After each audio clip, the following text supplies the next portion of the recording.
کوئی دیکھے نا نبی پاک صلی اللہ علیہ وسلم کا طریقہ مبارکہ ہے، حضور عید والے دن اشراق چاشت کی نماز نہیں پڑھتے تھے۔ عبادت نماز پڑھنے کا نام نہیں، عبادت تو اللہ رسول کی بات ماننے کا نام ہے، بات ماننے کا نام ہے۔ جب وہ کہیں نماز پڑھو، جب وہ کہیں نہ پڑھو تو پھر نماز نہیں پڑھنی۔ اب زوال کے وقت کو بندہ کھڑا ہو کے کہے جی عبادت ہی تو کر رہا ہوں، تو بھائی اس وقت نبی پاک نے منع فرمایا۔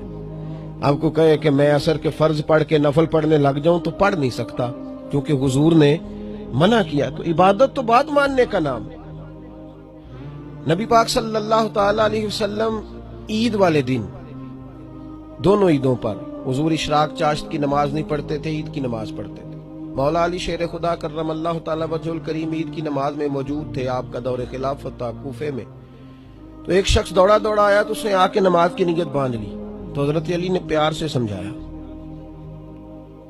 آپ نے فرمایا میاں یہ تم درست نہیں کر رہے، عید والے دن صرف عید کی نماز ہوگی، اس کے بعد تم پڑھنا جو پڑھنا ہوا۔ کہنے لگا جی نماز ہی پڑھی ہے، کوئی غلط کام تو کیا نہیں جو آپ مجھے ڈانٹ رہے ہیں۔ تو حضرت علی نے تلوار نکال لی، فرمایا نماز وہ قبول کی جائے گی جو نبی پاک کے فرمان کے مطابق پڑھی جائے گی۔ یہ کیا بات ہوئی؟ تم غلام بھی ہو اور حکمتیں بھی پوچھتے ہو، تمہیں دلائل کی بھی ضرورت ہے۔ غلام تو غلامی کرتا ہے، غلام تو گردن جھکاتا ہے، غلام تو تابع داری کرتا ہے۔ غلام تھوڑا سا جو آدمی پڑھ گیا ہے، تھوڑا سا جس کو اردو صحیح پڑھنی آ گئی ہے، آپ یقین کریں وہ دین پر بحث کرنے لگا ہے۔ مجھے ایک صاحب نے ایک دفعہ کہا کہ آپ سیاست کی بات نہ کیا کریں، تو میں نے کہا آپ سیاست دانوں کو بھی منع کر دیں، وہ بھی دین کی بات نہ کیا کریں، انہیں روک دو، چلو ہم بھی روک جاتے ہیں، وہ بھی اپنے شعبے میں رہیں، ادھر دخل اندازی نہ کریں۔ عجیب معاملہ ہے، جس آدمی کو بالکل خبر نہیں، میرے بھائی عقل تو الجھا دیتی، اور اقبال کہتے ہیں عقل عیار ہے 100 بھیس بنا لیتی ہے، عشق بیچارہ نہ ملا ہے نہ زاہد نہ حکیم۔ یہ تو 100 بھیس بنائے گی، یہ تو تجھے وسوسوں میں ڈال دے گی، کوئی کام نہیں کرنے دے گی۔ یہ تجھے کہے گی کہ درود و سلام کا ثواب زیادہ کہ تلاوت قرآن کا زیادہ، یہ تو تجھے الجھا کے رکھے گی۔ کام کرنے والے کام کر گئے، عمل کرنے والے عمل کر گئے۔ غلام ہو کے، نبی پاک کا غلام ہو کے تجھے حکمت بتانا کوئی ضروری ہے کہ اس کام کا کتنا اجر ملے گا، کتنا ثواب ملے گا؟ میرا انڈسٹری والا، فیکٹری والا، کیونکہ اس کا کام نہیں چل رہا بینک کے بغیر، تو وہ کہتا ہے مولانا سود کے بغیر نہیں کام چلتا۔ بھی تیرا نہ چلے لیکن تو لے نہیں سکتا، اس لیے کہ مصطفیٰ نے منع کر دیا ہے۔ تو اس دھندے میں کبھی ہاتھ ڈال نہیں سکتا، نہ چلے، نہ نظام آگے بڑھے، نہ تیری معیشت ترقی کرے، لیکن وہ کام ہو نہیں سکتا جس سے محبوب نے منع کر دیا۔ تو غلام ہے، تو نے بات ماننی ہے، تو نے بحث نہیں کرنی۔ امام احمد بن حنبل رحمۃ اللہ علیہ بازار گئے غلام خریدنے، یا تو غلام حکمتیں پوچھتے ہیں، غلام بھی ہے اور دلیل بھی پوچھتا ہے، غلام بھی ہے اور بحث بھی کرتا ہے۔ امام احمد بن حنبل بازار گئے تو ایک غلام خرید کے لائے۔ جب گھر آیا نا، بڑی خوبصورت بات، توجہ کرنا، امام صاحب فرمانے لگے تیرا نام کیا ہے؟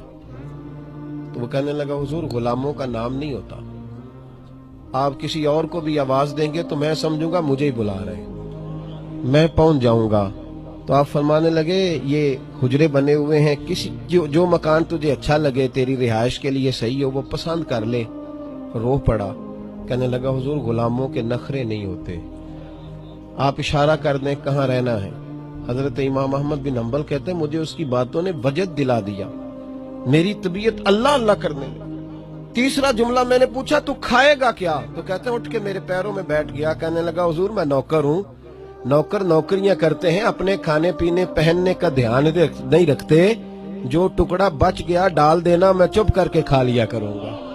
راتی جاگے تے شیخ صداویں تے راتی جاگ دے کتے تیتھوں اتے، مالک دا درمول نہ چھڑ دے پاویں مارو 100 دیکھیں نا، یہ حضرت بابا صاحب ہمیں سمجھا رہے ہیں، کہتے ہیں جو جس کو تو نے رکھا ہوا نا پالتو کتا، تو ایک روٹی دیتا ہے اور دوسری وہ کتا مانگے تو تو اسے جوتے مارتا ہے۔ ایک روٹی کھا کے تو ایئر کنڈیشن میں سویا ہوتا ہے اور کتا کسی نالی میں سو جاتا ہے، اور تو سویا رہتا ہے، وہ ساری رات تیری پہرے کرتا ہے۔ جس کا تو مالک ہے تو اپنی دی ہوئی نعمت دیکھ، اور پھر اس کا وفا کا رشتہ دیکھ تیرے ساتھ، تیرا بھی تو کوئی مالک ہے نا۔